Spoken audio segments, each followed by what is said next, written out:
One player had to peel his skin off his hands before every game, and another player's pregame ritual nearly cost him his life.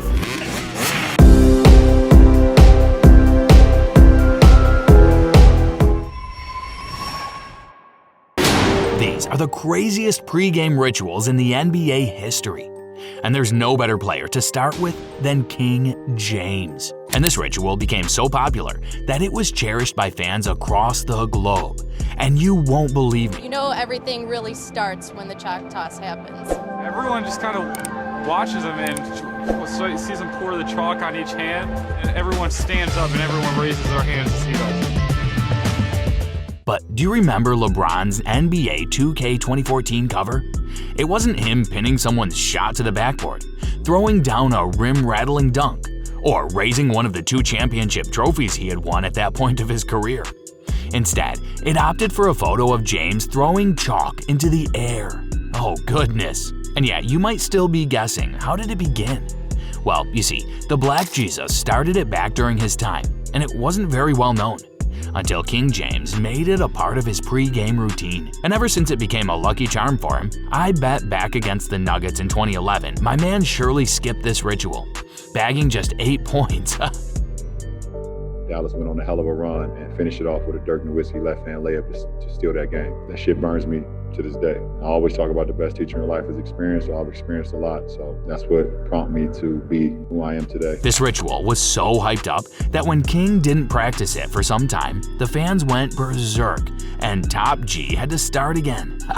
He even said, "I don't remember the first time I started it, but I felt the fans start to embrace it." I don't remember the first time I started, when I started to do it, but I felt the fans started to embrace it. But sometimes it gets a bit too much, troubling his Lakers teammates.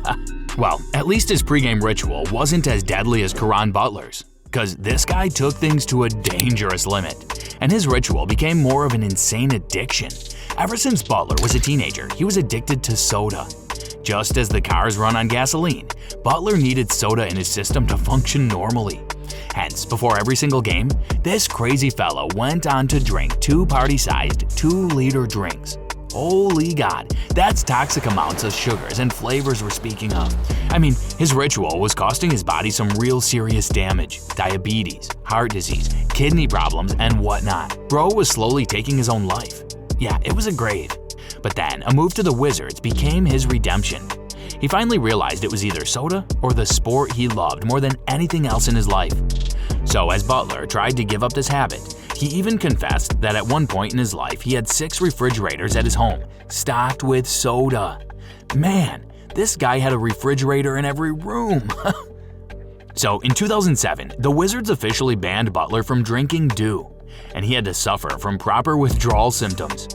But Butler's brain has its own ways, and as soon as he was over with his soda addiction, he fell in love with a new item.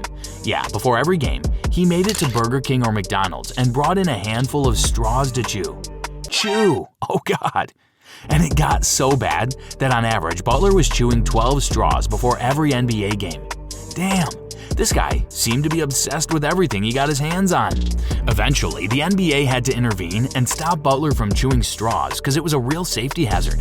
I mean, you can literally die by choking on a straw. Jeez. But not all pregame rituals are bad, because for Dwayne Wade, his pregame ritual was so effective that he ended up becoming a Hall of Famer and one of the greatest players in the Miami Heat history. So what was so special about his regime? Well, it all started when Dwayne was a little kid. And this one time he went to an NBA game where he saw Vince Carter doing pull-ups on the hoop. Wade was fascinated. And then, as he started off his NBA career, every time he got into the arena, he would run towards the hoop, grab the rim, and do 3 pull-ups to match his jersey number with his head through the basket. This somewhat became iconic, and maybe it was the secret behind Wade's 3 NBA championships and unparalleled success. And I might have to say the same for Kevin Garnett. KG was all about trash talking and high-class balling. But behind all this bad boy image, Kevin had a different side, and a part of him was his pre-game rituals. Before every tip-off, he was seen headbutting against the long, foamy part of the hoop. And yeah, it worked, because how else would someone win an NBA championship and 15 NBA All-Star nominations?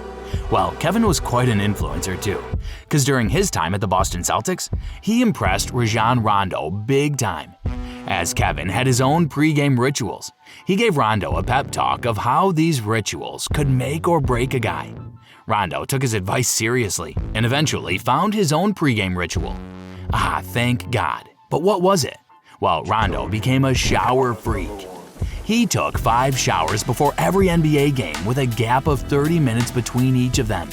And his final shower came exactly 45 minutes before the tip-off. Damn. Now, I don't know what to say, but bro deserves an Oscar for his hygiene.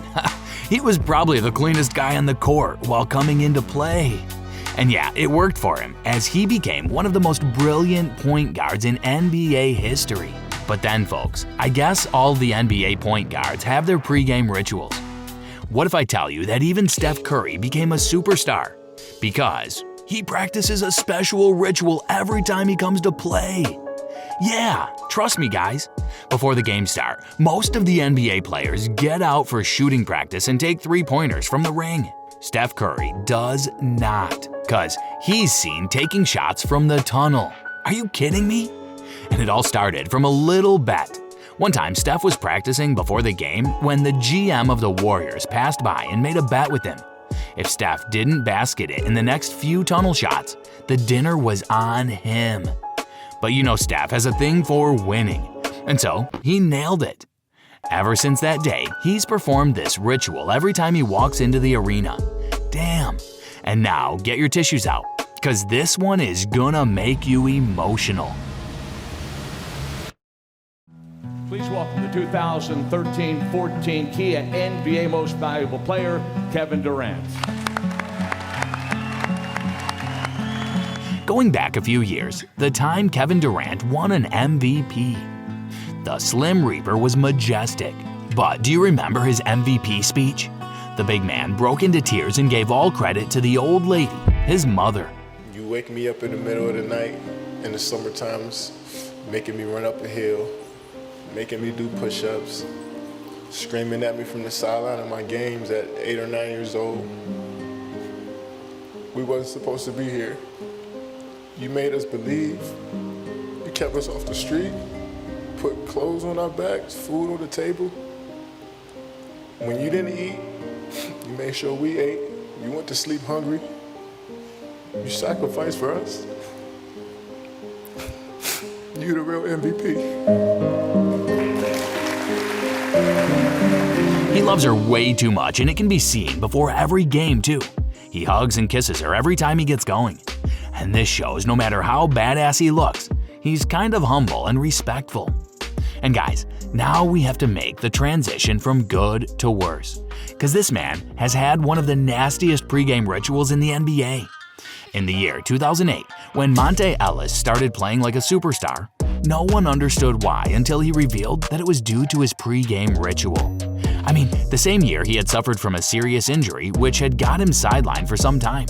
Hence, after this, he decided to dip his hands in wax before every outing. If you try it, it ain't gonna work for you. It's my magic. Only for me to do. And it worked. He continued this ritual till the end of his career.